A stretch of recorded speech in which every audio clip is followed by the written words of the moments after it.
Pam Bondi was used to tough conversations. As Florida's former attorney general, she had faced high-stakes legal battles, political debates, and relentless media scrutiny. Yet, nothing could have prepared her for the question a little girl would ask her on a quiet Sunday afternoon. It was a crisp autumn day in Tampa, Florida.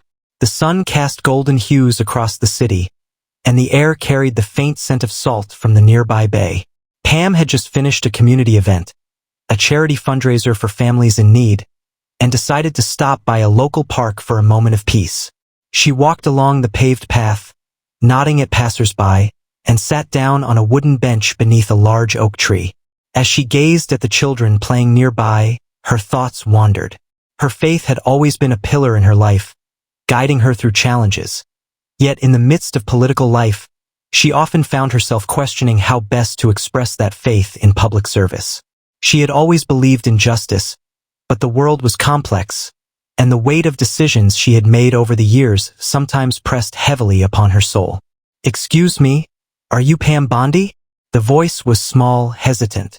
Pam looked up and saw a little girl, no older than 8 or 9, standing before her. She had big, round hazel eyes and wore a lavender hoodie with cartoon unicorns. Her golden brown hair was pulled back into a ponytail, with a few strands escaping in the gentle breeze. Pam smiled warmly. "Yes, I am. What's your name?" The girl hesitated, her small fingers clutching the straps of her tiny backpack. "I'm Emma," she said softly. Pam noticed the nervousness in her voice. "It's nice to meet you, Emma.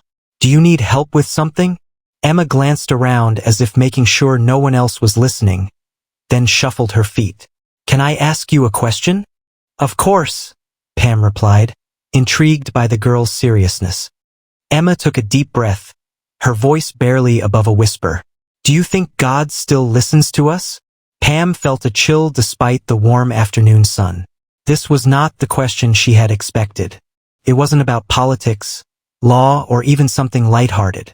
It was a question from the heart, from a child searching for something far greater than she could see. Pam's expression softened. "Why do you ask, sweetheart?" Emma looked down at her sneakers, scuffing them against the ground. "Because I don't think he listens to me. I pray, but nothing happens." Pam's heart ached at the vulnerability in Emma's voice. She recognized the weight of that question, not just for a child, but for anyone who had ever felt unheard in the vastness of the world. She leaned forward slightly, choosing her words carefully. "Emma, I believe God always listens, but sometimes the way he answers isn't what we expect."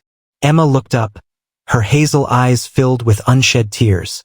"Then why didn't he help my mom?" Pam's breath caught in her throat. She could see the pain in Emma's face now, a sorrow too deep for someone so young. Before Pam could respond, Emma pulled something from her backpack, a folded photograph. She held it out with trembling fingers. "This is my mom," Emma said, her voice breaking. "She died last year." Pam took the photograph gently, unfolding it to reveal a smiling woman with warm brown eyes and a kind face. She looked like the kind of mother who would tuck her child in at night with a kiss on the forehead, who would laugh at silly jokes and hold her daughter close when she was scared. Pam swallowed the lump forming in her throat. "She looks like a wonderful mom." Emma nodded, wiping her nose with the sleeve of her hoodie. "She was. She always said God listens, but I prayed so hard for him to save her. He didn't. So, does he really listen?" Pam felt a deep ache inside. She had faced tough courtroom battles, stood against fierce opposition, but nothing had ever prepared her for the heartbreak of a child's loss. She took a steadying breath. "Emma, I want to tell you a story." Emma sniffled, looking up at Pam with curiosity. "A story?" Pam nodded. "Yes, it's about someone else who thought God wasn't listening, and what she learned along the way." Emma hesitated for a moment, then climbed onto the bench beside Pam, hugging her backpack close. "Okay," she whispered. "I'd like to hear it." Pam smiled gently, bracing herself. She knew this conversation would change her, not just Emma, but she was ready.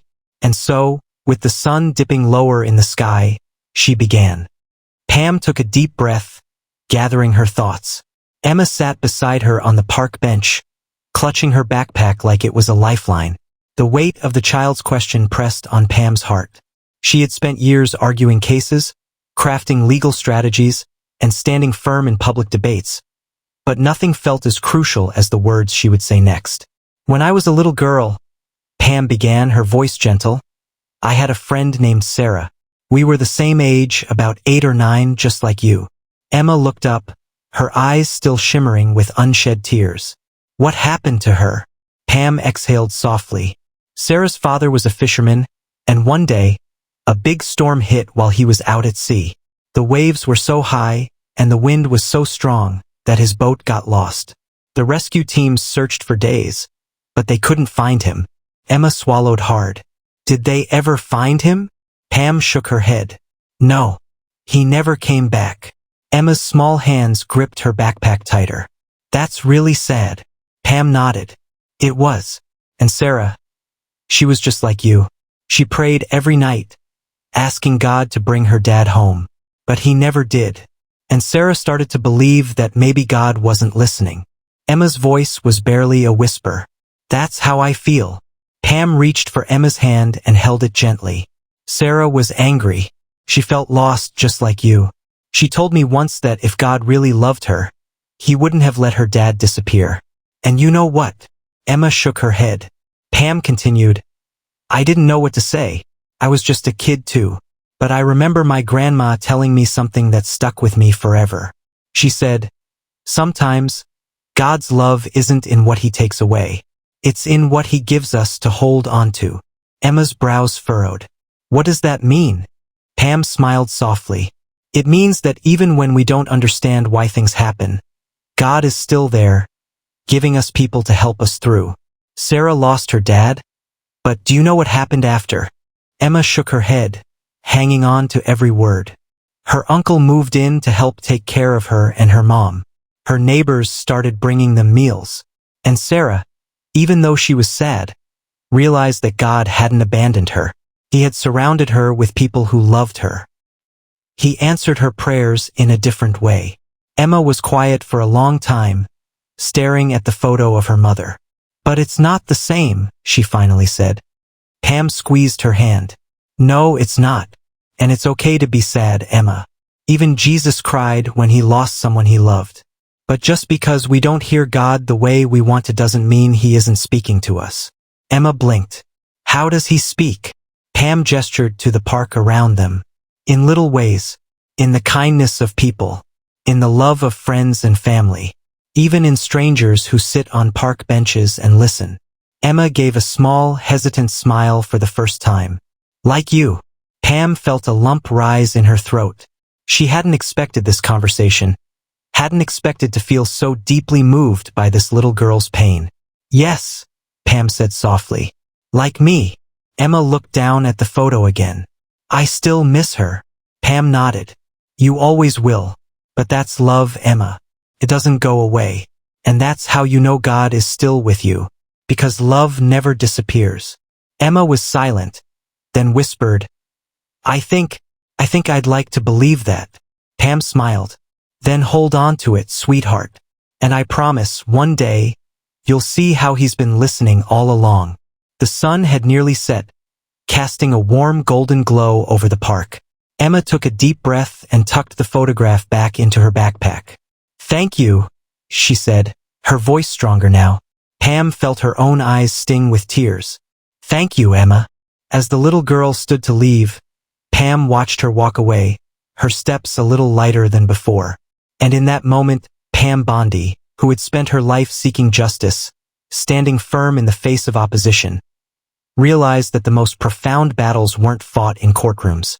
They were fought in the quiet moments, in the questions of a child, and in the faith that, no matter what, God was still listening. Pam sat on the park bench for a long time after Emma left, staring at the space where the little girl had been. The weight of her words, the sorrow in her eyes, it all lingered in Pam's heart. How many people felt like Emma? How many prayed and felt like their words faded into nothing? Even Pam had struggled with that feeling before. She leaned back, exhaling slowly, her thoughts drifting to her own childhood. She had been about Emma's age when she had first asked her own mother a similar question. It had been after a particularly bad night. Her parents had been arguing, her father's voice raised in anger. She had prayed in her room, begging God to make them stop, to fix everything. But the next morning, her dad had packed a suitcase and left. Pam had cried for days, asking her mother the same question Emma had asked today. Does God really listen? Her mother's answer had been soft but firm. Sweetheart, God is always listening. But sometimes, his answers aren't what we expect. Back then, those words hadn't been enough. She had wanted an immediate answer, a miracle. But as the years passed, she realized that even in the heartbreak, God had been there. He had given her strength, had guided her through law school, had put mentors and friends in her path who helped her become who she was today. But how could she explain all of that to a grieving child like Emma? The thought weighed on her as she left the park. The image of Emma's tearful face burned into her mind. That night, Pam found herself kneeling beside her bed, something she hadn't done in a while. She clasped her hands together, hesitating before whispering, God, are you still listening? The room was silent. No voice, no thunderous sign from the heavens. Just quiet. She sighed. Maybe that was the hardest part of faith, believing even when you couldn't hear an answer. But something in her heart felt lighter. Maybe because of Emma. Maybe because she had remembered the little girl she used to be. Pam closed her eyes. If you are, can you help Emma feel it too? A deep peace settled over her, and for the first time in a long while, she felt like maybe, just maybe, he really was listening. The next morning, Pam couldn't shake the feeling that she needed to see Emma again. But how? She had no way of finding her. No last name, no contact. Then, as if by divine intervention, her phone buzzed with a text from a community leader she had met at the fundraiser. Pam, I just got word about a little girl who lost her mother last year. She's living with her grandmother, and they're struggling. I remembered you mentioning helping kids in need. Would you be interested in meeting them? Pam's heart pounded. Emma. Without hesitation, she texted back, yes, where can I find them? Pam's heart raced as she drove through the quiet neighborhood on the outskirts of Tampa. She didn't believe in coincidences, not like this. Just yesterday, she had met a little girl with tear-filled eyes, searching for answers about God. And now, less than 24 hours later, she had a chance to find her again. The community leader had given her an address, a small, modest home with a white picket fence in need of repair. A single porch light flickered, even in the middle of the day, casting long shadows against the chipped wooden steps. Pam parked her car and took a deep breath. She had spoken in courtrooms, debated high-profile cases, and stood before thousands of people. Yet, knocking on this door felt more significant than any of that. She stepped forward and knocked gently. A moment later, the door creaked open, revealing an elderly woman in her late 60s. Her silver hair was pulled into a loose bun, and her blue eyes, tired but kind, studied Pam with curiosity. Can I help you? The woman asked, her voice gentle but wary. Pam smiled warmly. Mrs. Anderson? My name is Pam Bondi. I met a little girl yesterday. Emma. I believe she's your granddaughter. The woman's lips parted in surprise. You met Emma? Pam nodded. Yes, we talked for a little while at the park. She asked me some big questions. Mrs. Anderson sighed and opened the door wider. Come in, dear. Pam stepped inside the small home. It was simple but cozy. A few framed photos lined the walls. One of a young woman holding a toddler, her smile bright and full of life. Pam immediately recognized her from the picture Emma had shown her. Emma's mother. Mrs. Anderson caught Pam's gaze and gave a sad smile. That's my daughter, Rachel. She was everything to Emma. Pam turned back to the older woman. Emma told me she prays, but she doesn't feel like God listens. Mrs. Anderson nodded, her eyes glistening. She's been struggling. Since Rachel passed, she's been asking why God didn't save her. I try my best to comfort her, but some days, she trailed off, shaking her head. Some days, I don't know what to say. Pam felt a lump form in her throat. She's such a special little girl. She is, Mrs. Anderson agreed. She's out back. Would you like to see her? Pam's heart swelled with emotion. I'd love to. The backyard was small but well kept, with a few potted plants and a wooden swing tied to an old oak tree. And there, sitting cross-legged in the grass, was Emma. She was tracing shapes in the dirt with a small stick, her expression deep in thought. Pam took a step closer. Hey, Emma. Emma's head snapped up, her eyes wide with surprise. Miss Pam. Pam smiled and knelt beside her. I told you I'd be listening, didn't I? Emma blinked, then gave a small, shy smile. Yeah, you did. Pam sat down on the grass beside her. I heard you've been having some tough days. Emma nodded slowly, twirling the stick in her hands. Some days, I miss my mom so much, I can't breathe. And some days, I get mad at God for not saving her. Then I feel bad for being mad at him. Pam reached out and gently tucked a stray strand of hair behind Emma's ear. It's okay to be mad, Emma. God can handle it. He loves you no matter what. Emma sniffled. But I don't hear him. Pam smiled softly. Maybe you're listening for the wrong thing. Emma looked up at her, confused. God doesn't always answer with big miracles, Pam continued. Sometimes he answers with small ones, like a grandma who takes care of you, a stranger who sits on a bench and listens, or someone showing up when you least expect it. Emma's hazel eyes studied Pam carefully. Like you coming here today? Pam felt her throat tighten. Exactly like that. Emma was quiet for a long time. Then, slowly, she reached out and took Pam's hand. Do you think my mom is with him? Pam squeezed her hand gently. I do, and I believe she's watching over you. Every single day. A single tear slid down Emma's cheek. But this time she didn't wipe it away. Instead, she whispered, Maybe God does listen. Pam smiled, her own eyes misty. I think you're starting to hear him. Emma looked up at the sky, the afternoon sun breaking through the clouds. And for the first time in a long while, she didn't feel so alone. The days that followed were different for Emma. She still missed her mother. She always would. But something had changed. It was subtle, like the way the morning light filtered through the curtains a little softer, or how the wind seemed to hum a quiet melody as she sat on the swing in her backyard. It wasn't that her sadness had disappeared, but now she felt held. And it all started with a stranger who had listened. Pam kept in touch with Mrs. Anderson and made it a point to check in on Emma whenever she could. Their conversations became a regular part of her week, sometimes in person, sometimes over the phone. Each time, Emma had more questions, but her words carried less sorrow and more curiosity. One afternoon, about a month later, Pam received an unexpected call. It was Mrs. Anderson. Pam, she said, her voice filled with emotion. You won't believe what Emma did today. Pam sat up straight. What happened? Mrs. Anderson chuckled through what sounded like tears. She came to me this morning with a notebook, said she wanted to write a letter to God. Pam felt her chest tighten. A letter? Yes. And oh, Pam, it wasn't a letter of asking.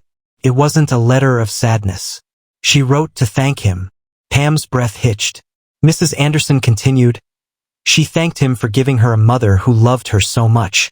She thanked him for me, for taking care of her. And, she paused, her voice breaking. She thanked him for you. Tears welled in Pam's eyes. She had spent so many years in courtrooms, fighting for justice, standing up for what she believed in. But nothing compared to this. What did she say? Pam whispered. Mrs. Anderson sniffled. She wrote, Thank you, God, for sending Miss Pam to sit on the bench that day. She made me believe you listen. Pam pressed a hand to her mouth. She had met Emma by chance, or so she thought. But now, as she sat there, wiping tears from her own eyes, she realized something deeper. Emma's prayer had been answered. Not in the way she expected. Not in the way she had begged for. But in the form of a quiet conversation on a park bench. And in that moment, Pam Bondi, someone who had spent her life defending truth and justice, realized that sometimes the greatest truth was found in the smallest moments, in the questions of a child, in the faith of the broken-hearted, and in the undeniable presence of a God who listens, even when we don't always hear him. Emma's letter now sat on Pam's desk in a simple frame, a reminder that sometimes the answers to prayers weren't found in the miracles we asked for, but in the people we never expected.